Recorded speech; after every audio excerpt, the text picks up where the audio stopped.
We have a real quick video today introducing the properties of algebra. This is our new chapter 2.1. You've probably been introduced to all these in the past. The first one we're going to work on is the commutative property, which means the order of the number can change. You can add or multiply in any order. Make sure you realize that that is add and multiply only. Now, that means that we can basically change the order. So 2 plus 3 would be equal to 3 plus 2. So it doesn't matter which one we add first or second. The next one we're going to look at has to do with grouping. This is the associative property. So changing the grouping in parentheses does not change the answer. Again, this applies to multiplication and addition. So let's take a look at an example. If we have 3 plus 4 plus 5 equals 3 plus 4 plus 5.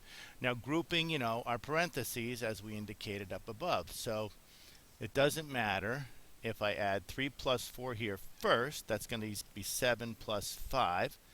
And that's going to equal, what if I do a parentheses over here around the 4 plus 5? From our PEMDAS, we know that we're supposed to do what's in the parentheses first. So this would be 3 plus 9 in the parentheses. So regardless of whether you have the parentheses here around those two numbers or here around those two numbers, we're still going to wind up with the same answer. The next property we're going to look at today is very simple and very obvious. It's the identity property of addition. So if the sum of any number and 0 is still going to be that number. So no matter what you add to 0, 7 plus 0 equals 7. The identity of the 7 did not change. You could add 1,000,000 plus 0, and guess what? It still equals 1,000,000. We should all know that by now. And finally, we're going to look at the identity property of multiplication. That means the product of any number and 1 is that same number.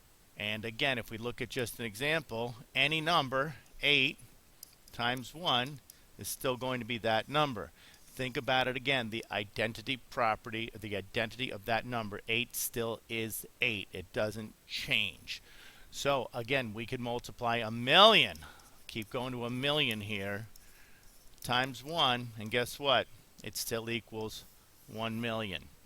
And just for the record, even if we're multiplying 1 times 1, that stays the same as 1. All right, get to work on the examples.